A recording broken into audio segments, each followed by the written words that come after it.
wisdom, prudentia, justice, justitia, temperance, temperantia, courage. fortitudo. Applying ancient philosophy to modern life, this is the Sunday Stoic.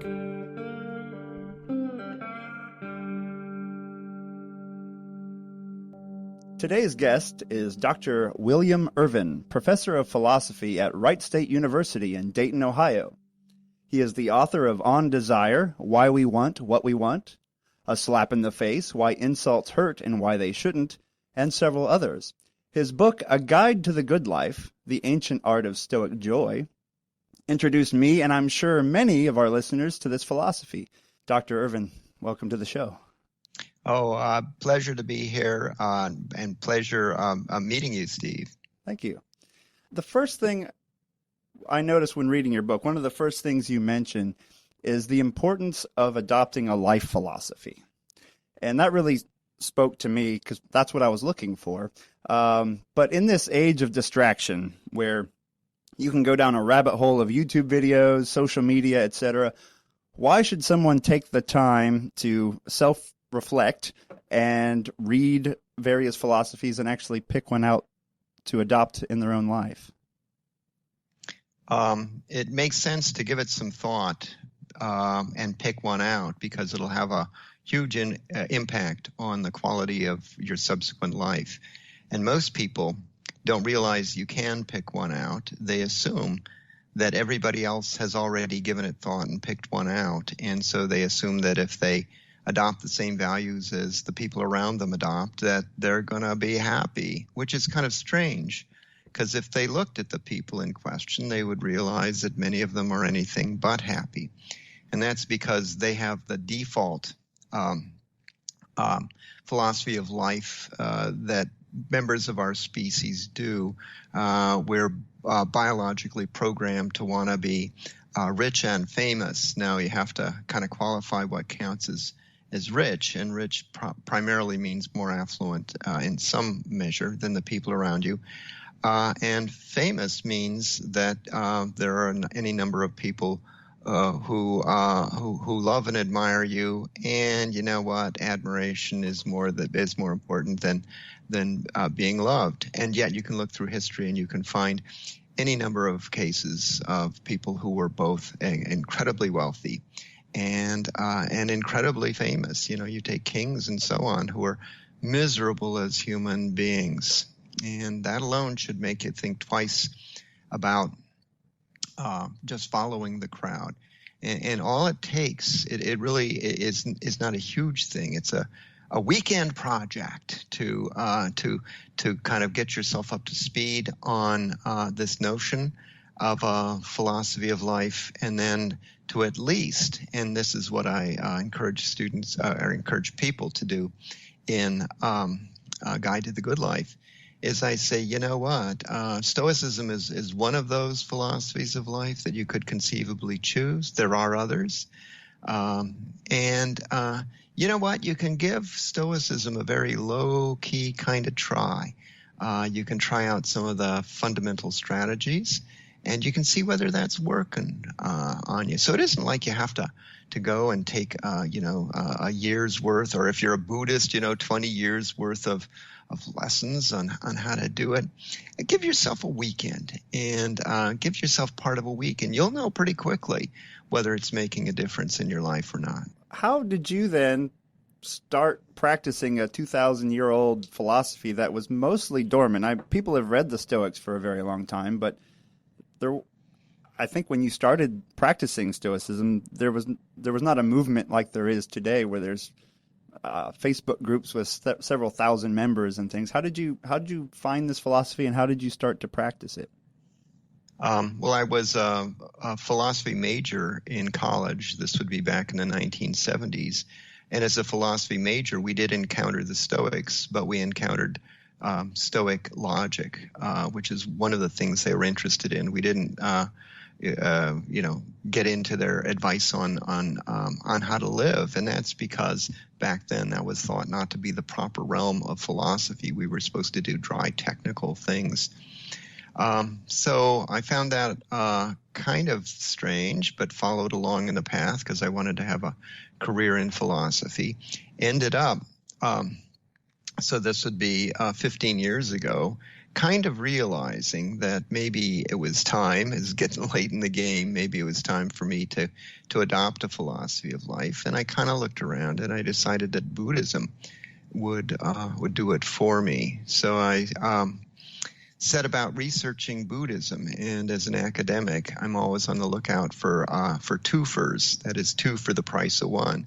So I thought one thing I could do is write a book about human desire, because that would not only give me a chance to explore Buddhism in detail, but it would also turn into a publication, which is beneficial, for your progress in academia. And then the surprise came when I looked at Buddhism, and the more I found out about it, the more I realized that it would not come to me naturally, that I would literally need to invest years, maybe decades, in order to see any kind of a really basic result. And if there are Buddhists listening in, they'll say that's not fair. But that's the conclusion I drew.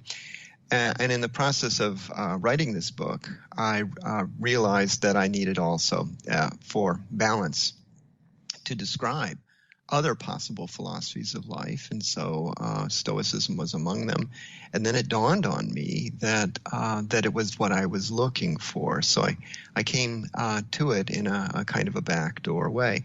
And what happened was I noticed I was practicing Stoic strategies in my everyday life without kind of consciously saying, okay, now I'm going to do Stoicism, for the next 7 minutes. But I just realized, what I just did is actually because I've fallen under the influence of the Stoics.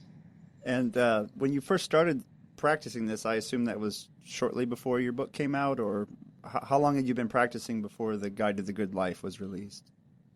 So that would have been the book that turned into, was called On Desire, Why We Want What We Want, which I think came out in like 2006. So before I was done writing that book, I would have been a practicing Stoic.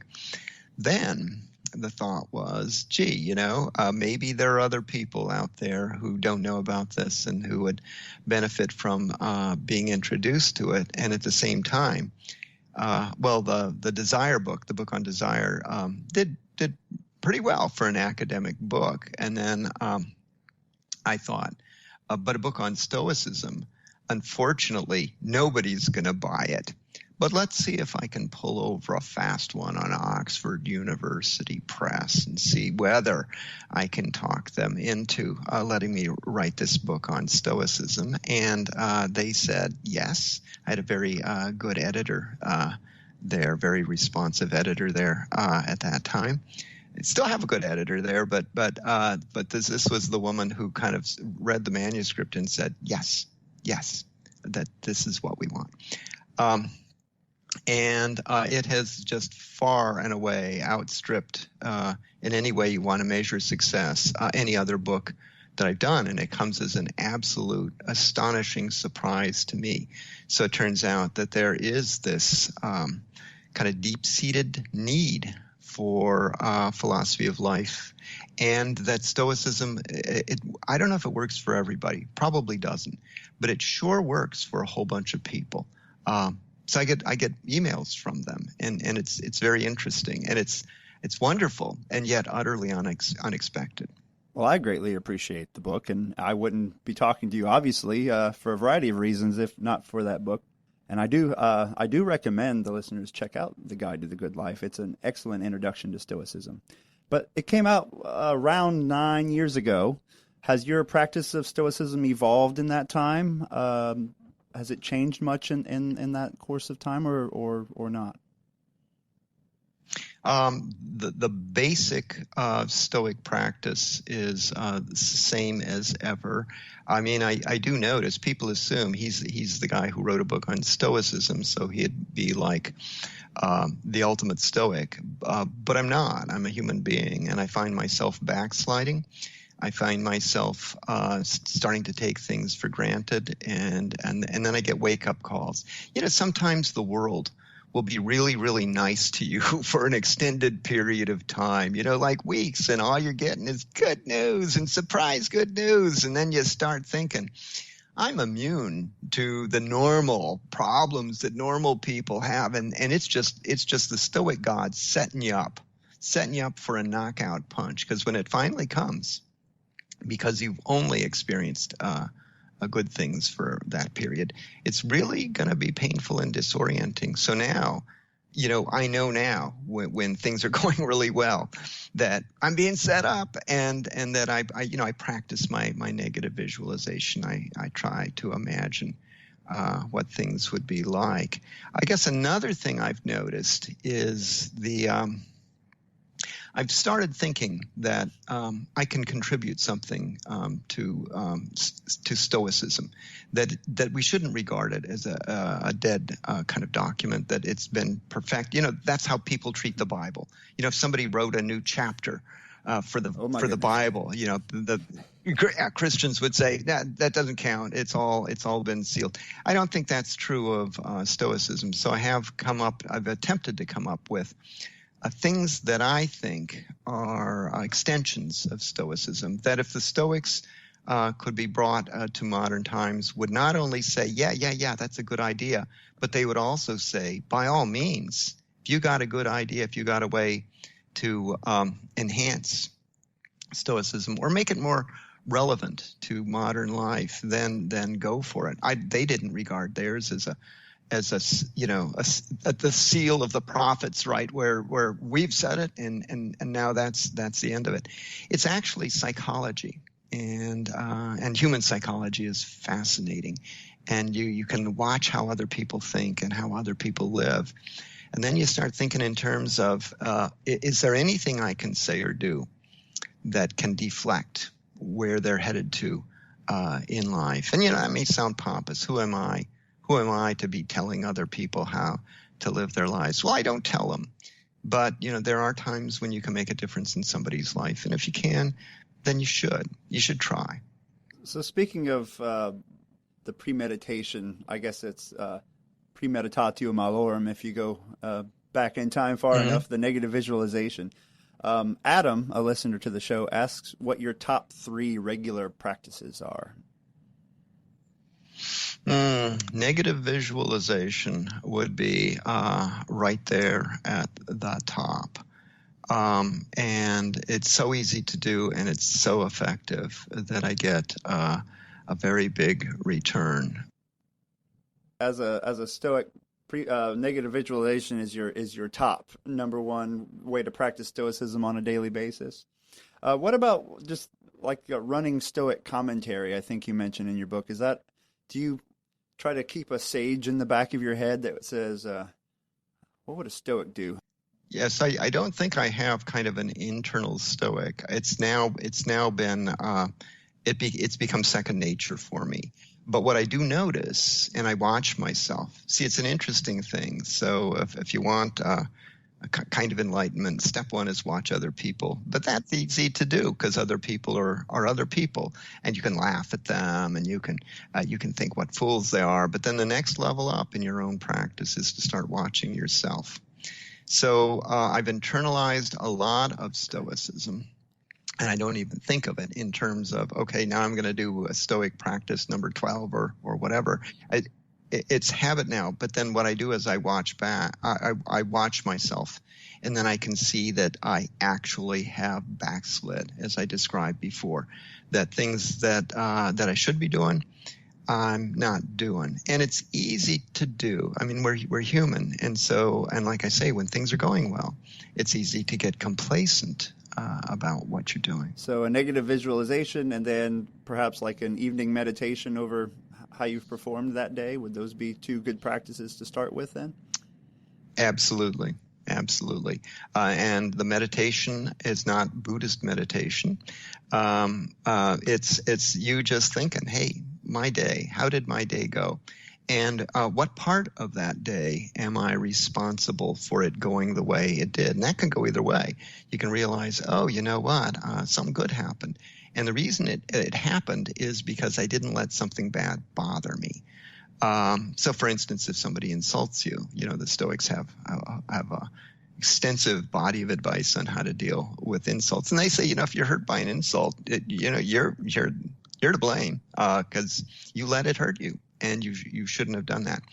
And then the other thing in the meditation is when things go badly. So when things go well, you can reflect on that. When things go badly, you can reflect on that, just as a kind of a reminder to yourself of, well, what would a Stoic do under those circumstances, or what should I have done differently? The human, maybe I'm taking my mind as the standard mind, but I find myself, I do have a tendency to dwell on some things, to dwell on some incidents in the past. And now, at least when I do it, I feel so stupid because it's pointless. And why let the past contaminate the present? And yet it's there. And so I acknowledge those thoughts in me and try to think of a productive workaround for those thoughts in those situations. A lot of people, they live in the past, and that's really unfortunate because you can't change the past. You can change the future, and you can start with the very next second that you live. You can change that second. It can be dramatically different than it was going to be. It's going to require some thought, some effort on your part. So, thank you. Catherine Wilson has a question relating to this as well. How is negative visualization better than a gratitude practice? And she follows up, how do you visualize without catastrophizing or losing the moment of joy?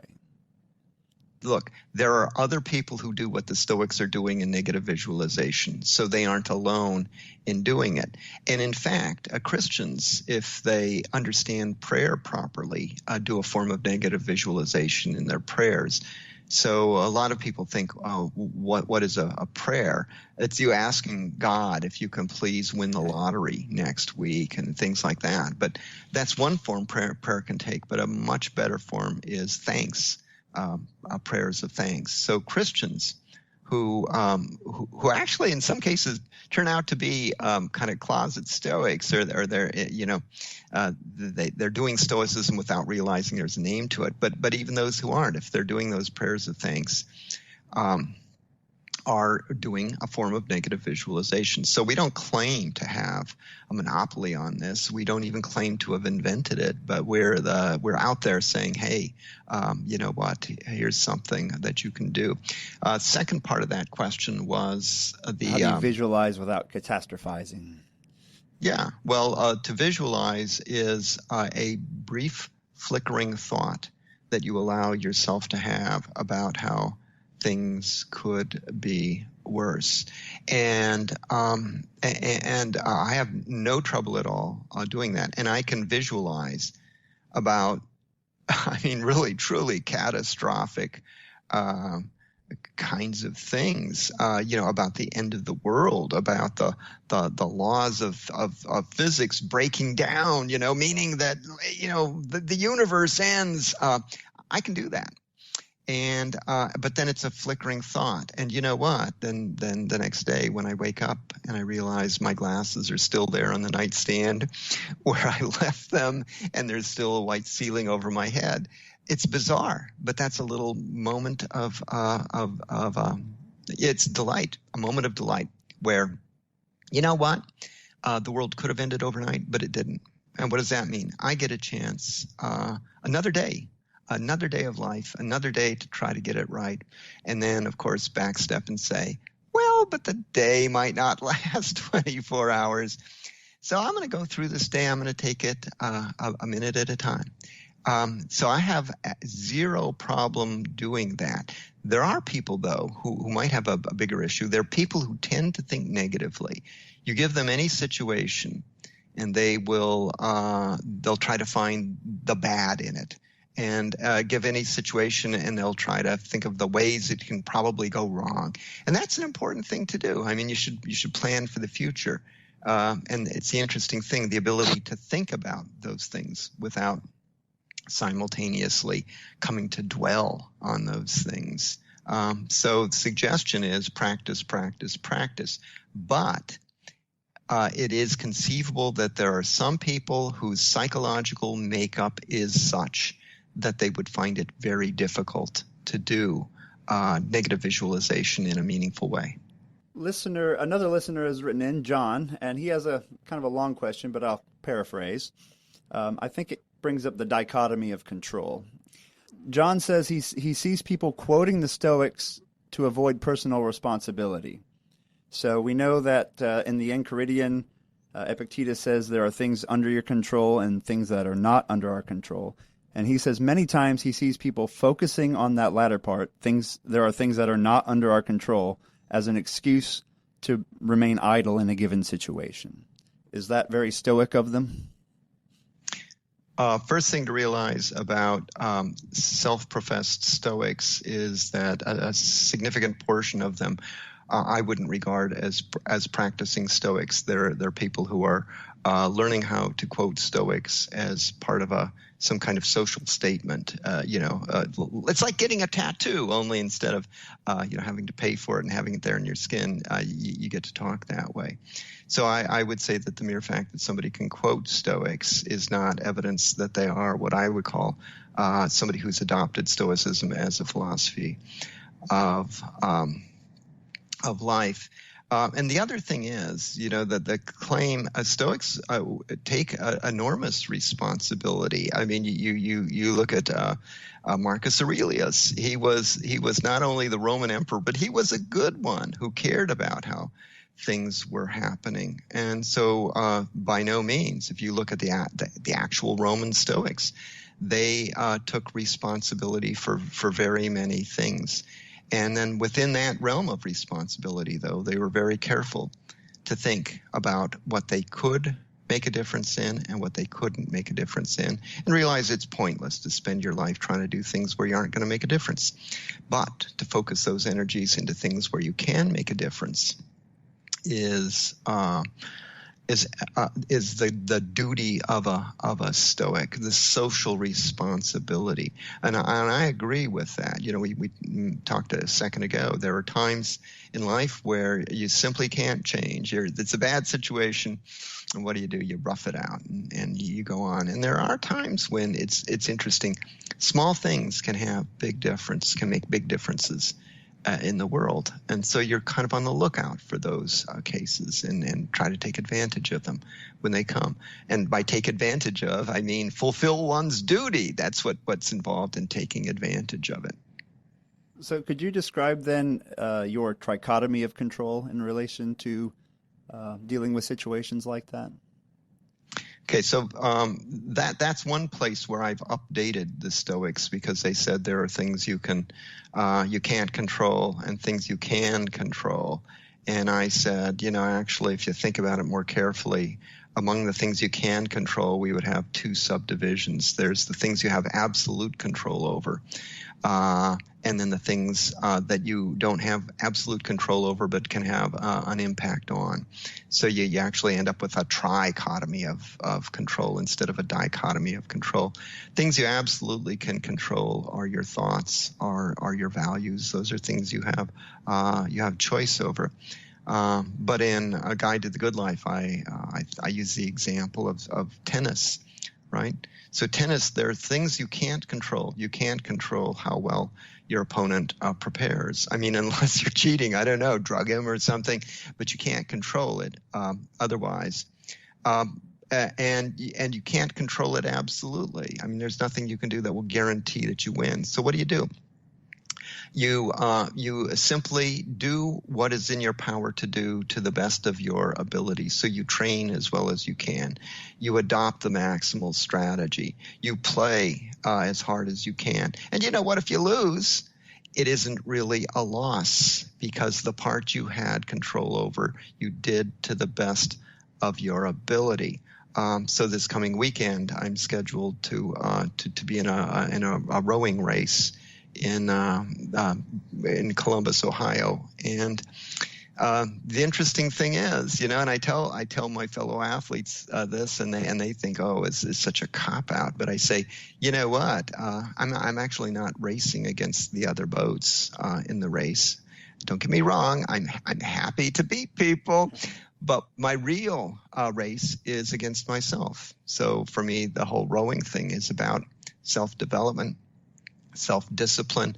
It's a wonderful practice in life where you're doing something hard. How come?